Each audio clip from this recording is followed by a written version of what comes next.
अस्सलाम वालेकुम जी, मेरा नाम है ज़ीशान हुसैन और आप देख रहे हैं हमारा यूट्यूब चैनल।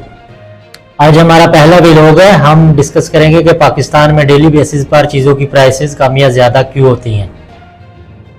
आपने अक्सर देखा या सुना होगा कि दूसरे डेवलप्ड कंट्रीज़ में चीज़ों की प्राइसेस बहुत देर बाद कम या ज़्यादा होती हैं, लेकिन पाकिस्तान में ऐसा भी होता है कि आप सुबह को कोई भी चीज़ रिटेलर के पास परचेज करने के लिए जाएं तो उसकी प्राइस कुछ और हो और शाम को जाएं तो उसकी प्राइस कुछ और होती है।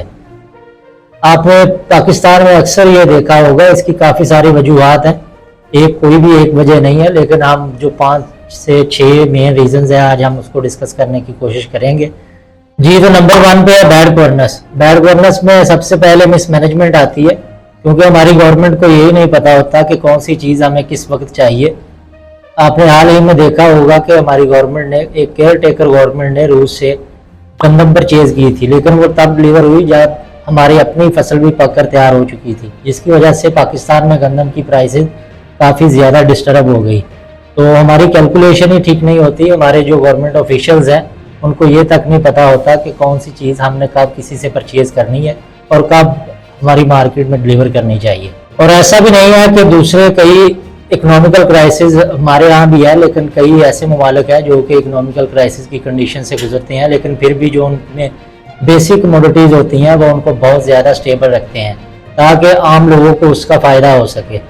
वो किस तरह को चीज़ों को सब्सिडाइज करते हैं, जो बेसिक कमोडिटीज़ होती हैं जो कि डेली बेसिस की ज़रूरत होती है इंसान के लिए, वो उस चीज़ों को स्टेबल करते हैं अपनी सब्सिडाइज पॉलिसीज़ के थ्रू। पाकिस्तान में चीज़ों को सब्सिडाइज किया जाता है। हमारी काफ़ी political parties most of the time आटे पर सब्सिडी देती हैं, लेकिन वो सब्सिडी इस तरह से देती हैं कि वो हमारी जो फ्लोर मिल्स हैं उनके लिए कोटा मुख्तस करती हैं कि वो गवर्नमेंट के रेट पर गंदम परचेज कर सकें और आगे लोगों को दे सकें। लेकिन जो फ्लोर मिल्स हैं वो इसमें काफ़ी ज़्यादा करप्शन करती हैं हमारे गवर्नमेंट के ऑफिशियल्स के साथ मिलकर। वो जितनी भी गंदम परचेज की जाती है गवर्नमेंट के रेट पर, उतनी प्रोडक्शन के बाद उतनी जो है वो एक आम आदमी को डिलीवर नहीं की जाती। उसमें से बहुत ज़्यादा जो स्टॉक है वो कमर्शियल बनाकर सेल करते हैं और थोड़ा जो स्टॉक है वो दिखाने के लिए गवर्नमेंट के रेट पर सेल किया जाता है। और बैड गवर्नेंस में हमारे स्टैटिस्टिकल एरर्स भी आते हैं कि इनके पास जो है, आपने देखा होगा कि पाकिस्तान की जो हालिया मरदमशुमारी हुई है उसकी बेसिस पर जो डाटा इनके पास कलेक्ट हुआ है वो भी सही नहीं है।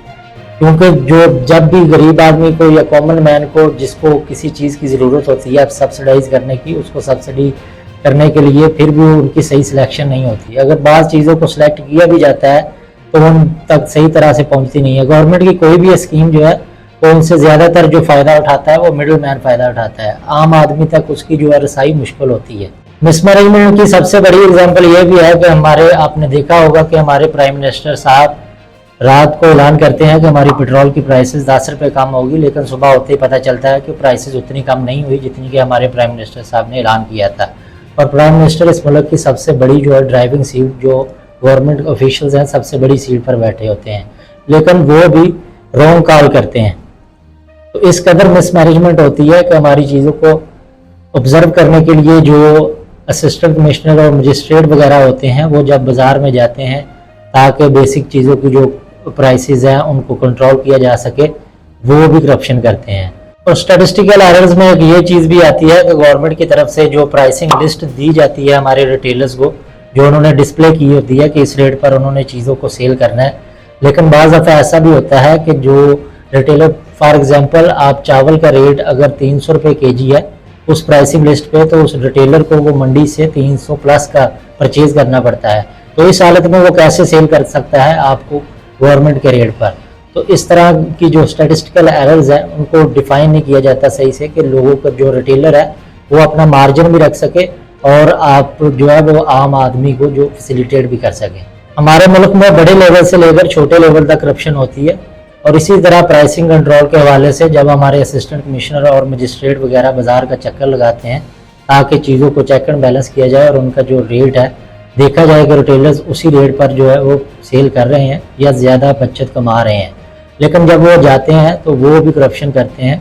उनके पास जो चालान होता है जो कि जुर्माना किया जाता है और तो उसकी जो कॉपी है वो जो रिटेलर को देते हैं उस पर प्राइस बहुत ज़्यादा होती है, लेकिन खुद का उनका चालान लिस्ट पर प्राइस उसकी बहुत कम होती है। तो इसी तरह से करप्शन की जाती है, जिसकी वजह से प्राइस कंट्रोल में डिस्टर्बेंस होती है।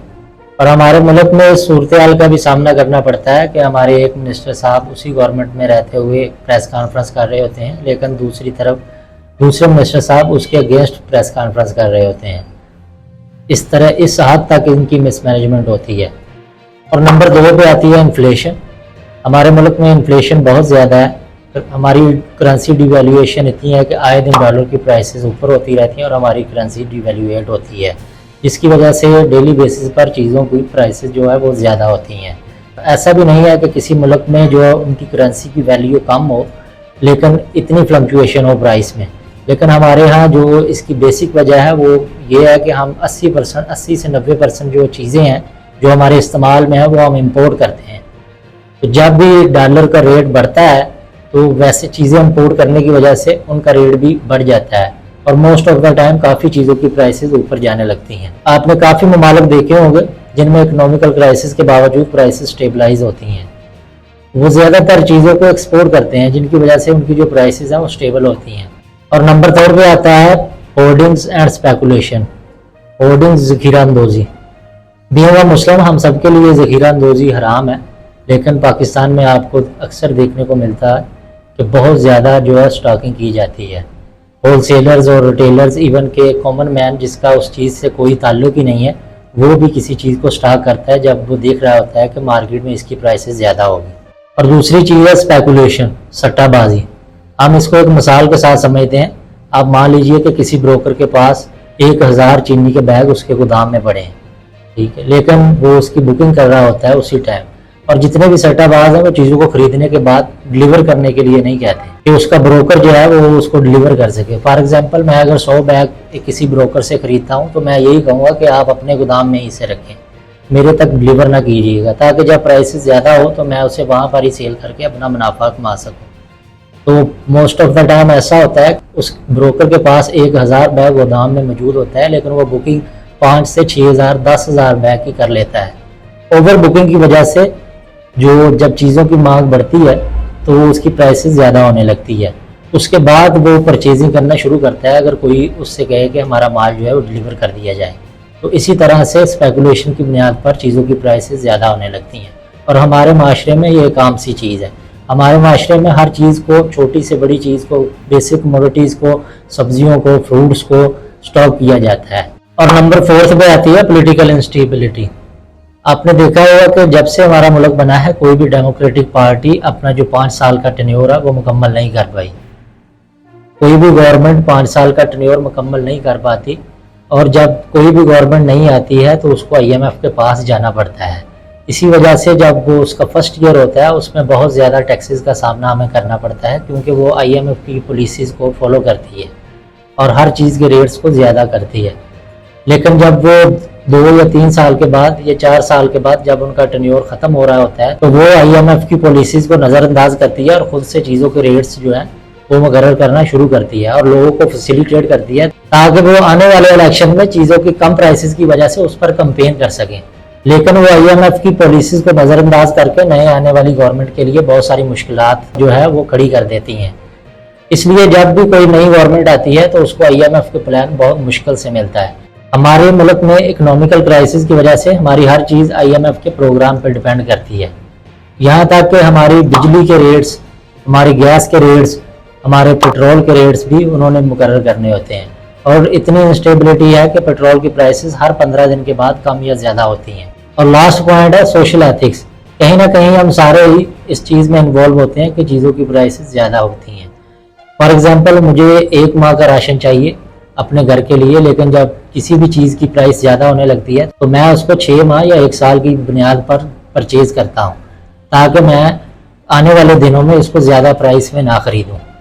तो जब भी मांग बढ़ती है किसी चीज़ की भी तो उसकी प्राइस ऑटोमेटिकली ज़्यादा होने लगती है और ओवर वैल्यूएशन हो जाती है। तो इन सारी वजूहात की बेसिस पर चीज़ों की प्राइसेस पाकिस्तान में डेली बेसिस पर ज़्यादा होती हैं। ऐसा कोई भी मुल्क एग्जिस्ट नहीं करता जिसमें इतनी ज़्यादा प्राइस फ्लक्चुएशन का सामना करना पड़ता है कि 1 घंटे बाद भी चीज़ों की प्राइस बदलने लगती है। और हमारे रिटेलर्स और होलसेलर्स हज़रात के पास व्हाट्सएप ग्रुप्स में किसी भी चीज़ के रेट्स आते हैं जिसकी बुनियाद पर वो खुद बैठे ही 1 घंटे बाद चीज़ों की प्राइस ज़्यादा करने लगते हैं। और एक कॉमन मैन या परचेजर ये चीज़ समझ ही नहीं पाता कि इसकी प्राइस इतनी जल्दी क्यों बढ़ गई है। खैर अब तो हम आदी हो गए हैं, हमें चीज़ों की प्राइसेस बढ़ने या कम होने से कोई इतना फ़र्क नहीं पड़ता, लेकिन ये बहुत बड़ी बात है।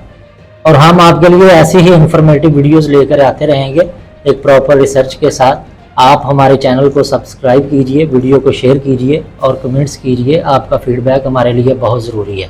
इंस्टाग्राम, फेसबुक और टिकटॉक, उनके जो है वो लिंक्स मिल जाएंगे, आप वहाँ पर जाकर भी हमें फॉलो कीजिए ताकि हर आने वाली वीडियो आप तक पहुँचती रहे। अल्लाह हाफिज़।